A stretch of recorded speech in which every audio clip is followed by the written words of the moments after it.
बिस्मिल्लाहिर्रहमानिर्रहीम। अस्सलामुअलैकुम। परदेसी न्यूज़ में खुशामदीद। कल सऊदी मजलिसी शूरा का एक अहम वोटिंग होने जा रहा है। ये वोटिंग एक इंतहाई अहम कानून को बदलने के लिए किया जा रहा है।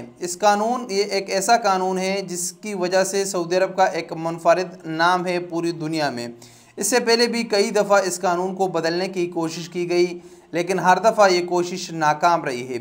लेकिन इस बार लग रहा है कि कल के वोटिंग के बाद ये कानून तब्दील कर दिया जाएगा। ये कानून है नमाज के अवकात के दौरान कारोबार को बंद करने का। सऊदी मजलिसी शूरा के तकरीबन 4 अरकान ने एक प्रपोज़ल पेश किया है जिसमें बताया गया है कि नमाज के अवकात के दौरान कारोबार को बंद करने के कानून को तब्दील कर दिया जाए और इसको हर शख्स की मर्ज़ी के मुताबिक किया जाए कि उसकी अपनी मर्ज़ी है कि वो नमाज के दौरान अपने कारोबार को खुला रखना चाहता है या बंद करना चाहता है। इस प्रपोज़ल के इब्तिदाई तौर पर यह बताया गया है कि जितने भी पेट्रोल पंप है या फार्मेसी है और हस्पताल से तो नमाज के दौरान इसको खुला रखने की इजाज़त दिया जाएगा और आहिस्ता आहिस्ता जितने भी कारोबारी मराकज़ है, जितने भी कारोबार है, उनको खुला रखने की इजाज़त भी दे दिया जाएगा।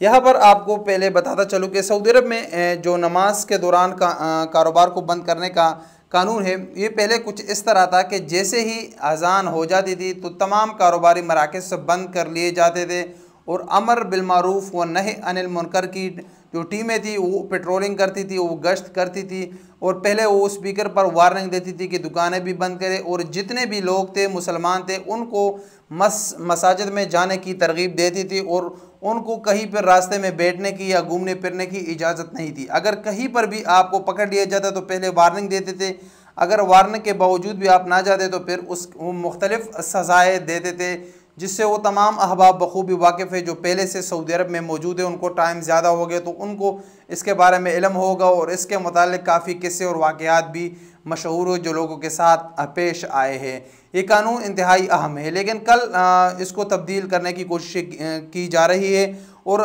इसके मुतालिक जो वजाहतें पेश की गई है वो कुछ इस तरह है कि सबसे पहले बताया जा रहा है कि जो ट्रैवलर्स होते हैं उनको अगर कोई शख्स जा रहा है किसी दूसरी जगह पर, उसको इमरजेंसी है, उसके साथ मरीज़ है और नमाज का वक्त है, उसके गाड़ी में पेट्रोल नहीं है, तो उसको 15-20 मिनट या आधा घंटा रुकना पड़ता है, जिसकी वजह से उसका वक्त भी ख़राब होता है और उसकी इमरजेंसी जो है उससे काफ़ी नुकसान भी हो सकता है। इस तरह फार्मेसी के मुतालिक बताया जा रहा है कि लोग बीमार होते हैं, उनको दवाइयों की ज़रूरत होती है और फार्मेसी नमाज की वजह से बंद होती है तो फिर उनको भी काफ़ी नुकसान उठाना पड़ रहा है। इस तरह इसमें अहम बात ये भी की गई है कि जितने भी बड़े कारोबारी हज़रात हैं तो उनको रोज़ाना 5 दफ़ा अपना कारोबार बंद करना इंतहाई मुश्किल है, जिसकी वजह से उनको माली नुकसान भी उठाना पड़ रहा है। तो इस वजह से इस कानून को तब्दीली की जा रही है। इसके साथ कुरान और सुन्नत को हवाला भी देते हुए कहते हैं कि कुरान में कहीं पर भी जिक्र नहीं है कि नमाज के अवकात के दौरान कारोबार को बंद कर दिया जाए। इस तरह अहादीस में भी इस तरह कोई वजाहत नहीं की गई है, कोई कहीं पर भी जिक्र नहीं है कि नमाज के अवकात के दौरान कारोबार को बंद कर लिया जाए। तो मजलिस शूरा के अरकान का कल ये वोटिंग होगा और अगर ये वोटिंग कामयाब रही तो फिर कल इस कानून को तब्दील कर दिया जाएगा। अगर नाकाम रही तो फिर कानून इसी तरह रहेगा और फिर हो सकता है कि दोबारा इस पर कुछ महीने के बाद वोटिंग कर दिया जाए। लेकिन लग रहा है कि कल ये वोटिंग कामयाब रहेगी और इस कानून को तब्दील कर लिया जाएगा। ये बात सऊदी ट्विटर पर इस वक्त ये ट्रेंडिंग है और सऊदी शहरी इसके मुतालिक मुख्तलिफ राय दे रहे हैं। आपका इसके मुतालिक क्या राय है, इसका इजहार आप ज़रूर कमेंट्स बॉक्स में कीजिए।